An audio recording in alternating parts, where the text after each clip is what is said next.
The Boston Bruins have been disrespected so far this offseason as their rankings going from everything, as the prospects to the front office, has been near the bottom. And this is frankly getting out of hand. We're going to be breaking down these latest reports, these articles, going over where things currently stand according to The Athletic and put them into question and into reality as to where the Boston Bruins actually stand with all of this. But before we do get into all of the crazy articles we have here in today's video, folks, be sure to drop a sub here on the channel if you want to stay up to date with everything going on with the Boston Bruins.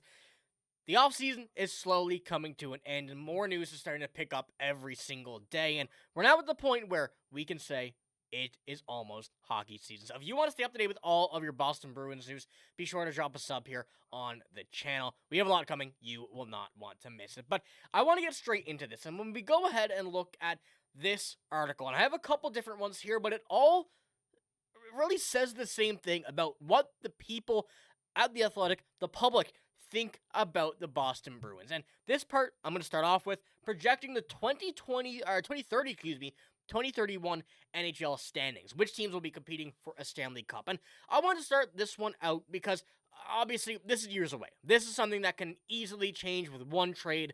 But right now, given the projected lineup and how things look, the Boston Bruins sit at 27th.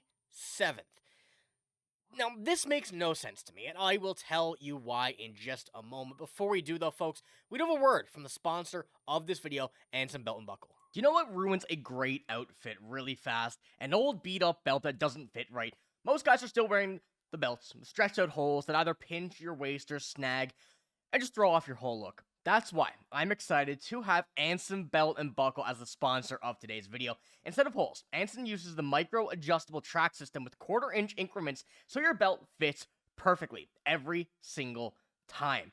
Once you experience that kind of fit and comfort, trust me, you will never want to wear a regular belt again. I've been wearing mine nonstop, and honestly, it's the best I've ever owned. Once you try it, trust me, you'll never go back to old belts. And if you're wondering why you should trust them, this company that has a proudly family-owned and operated has earned over 40,000 five-star reviews with a lifetime guarantee. They stand behind every product they make, and once you get one, you will see why. Because Anson Belt and Buckle is sponsoring today's video, when you click the link in the description or scan the QR code to build a box set, you will get 2 bonus pieces, a buckle and a strap, completely free. That's 3 buckles and 3 straps, which can be mixed and matched into 9 unique belt combos all in one. It's an exclusive deal you will not get anywhere else, so click the link, build your set, and upgrade your belt game today. And thank you, Anson Belt and Buckle, for sponsoring this video.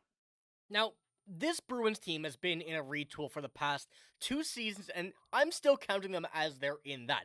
They played great last year, 100 points. I think shocked a lot of people. But you see this here from The Athletic. The Bruins have an average at best roster and farm system, and trying to win while rebuilding on the fly is something that usually backfires more often than leading to a contending team. Now, I think this is a bit different because when we look at a team like the Bruins who are retooling, they realistically should not have been in that situation. They have some of the best players in the NHL, has some very highly touted prospects. Although they don't have many, they're in a bit of a different scenario where they're lucky to have what they have compared to a team like the Calgary Flames, who may be retooling, not exactly having what it would take to find a competitive team out of that as quick of a turnaround as the Bruins have had. And although the Atlantic is going to get better and all of these things play into a factor, 27th is just genuinely ridiculous in my opinion. When you have, what's going to be coming up in James Higgins, Dean Letourneau,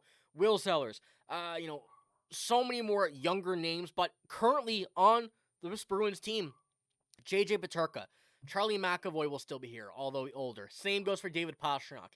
Geeky will still be here. Fraser Minton will be extended.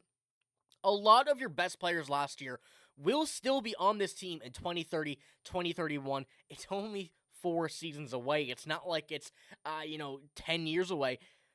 27th is ridiculous. But I think when we look at how all of this plays into a factor, when looking at the average age of NHL teams, the Bruins find themselves at rank 11th youngest, or 12th youngest, 27 years old, 27.44 is the average age, and considering that the Boston Bruins have, some prospects, and obviously it is going to be getting better because of the sheer amount of picks we have.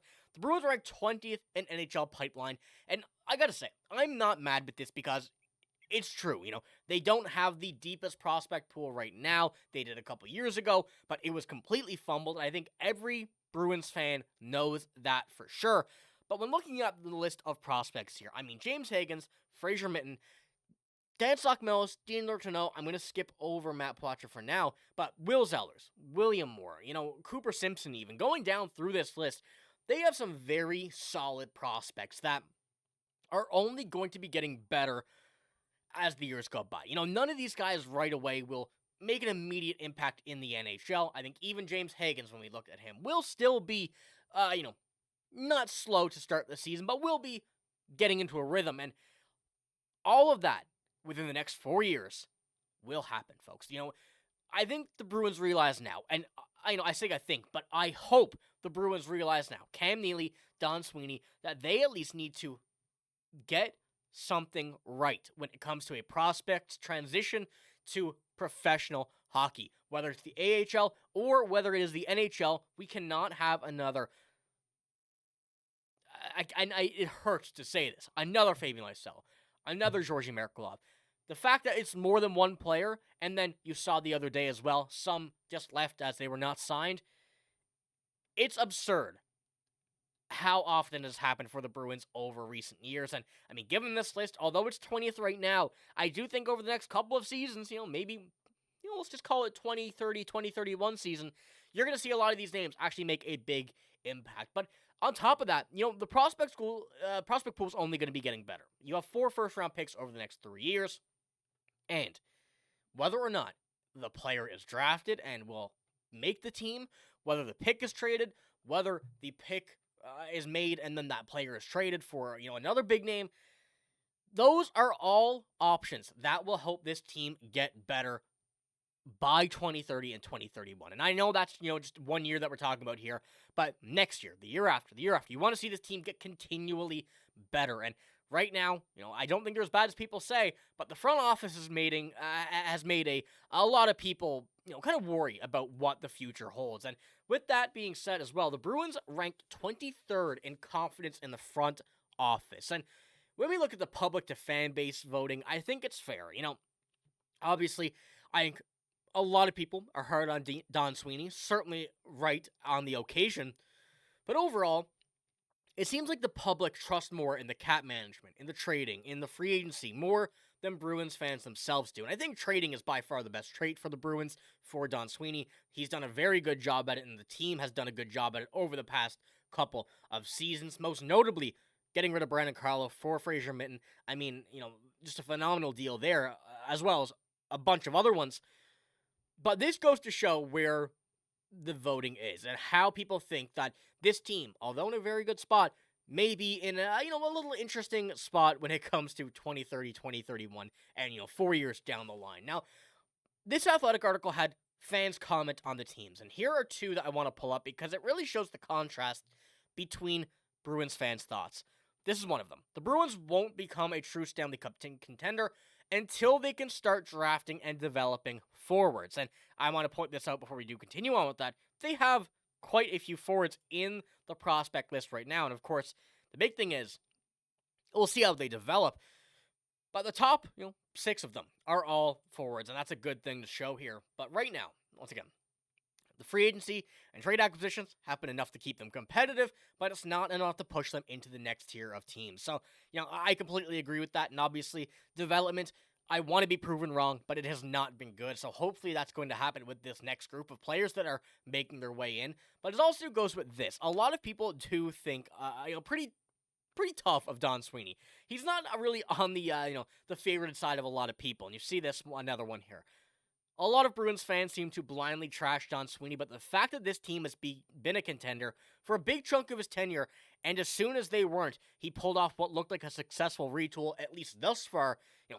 You got to give him credit where credit is due. It's been a good start, and although, people are saying the retool is over, I guess, I don't think it's necessarily over, but you're certainly trending more towards being a legit team, even after a 100-point season, than you are still fully in the retool. So, Folks, give me your thoughts on that. And this is what we have here, kind of the author of this article. His final thoughts.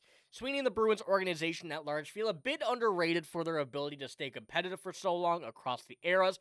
They made some mistakes along the way, like signing Elias Pettersson, but the JJ Peterka trade feels like a good bet, and Brandon Carlo deal was obviously a masterclass. So, even though, like I said, Don Sweeney's not the most favored GM among Bruins fans, you got to give credit where credit is due. And so far, he has not done the worst, but he certainly has not done the best. I mean, obviously, Don Sweeney is not the one necessarily making all the decision when it comes to prospects, so keep that in mind as well. But folks, let me know what you think about this. Obviously, the NHL is disrespecting the Bruins pretty badly, and I think it comes from a lot of, credible reporters. So give me your thoughts on that down below. But that is all I have here in this video. If you did enjoy, give it a like, hit the sub button as well. I'm signing out. Thank you for watching. Hope you have a great day. See you later.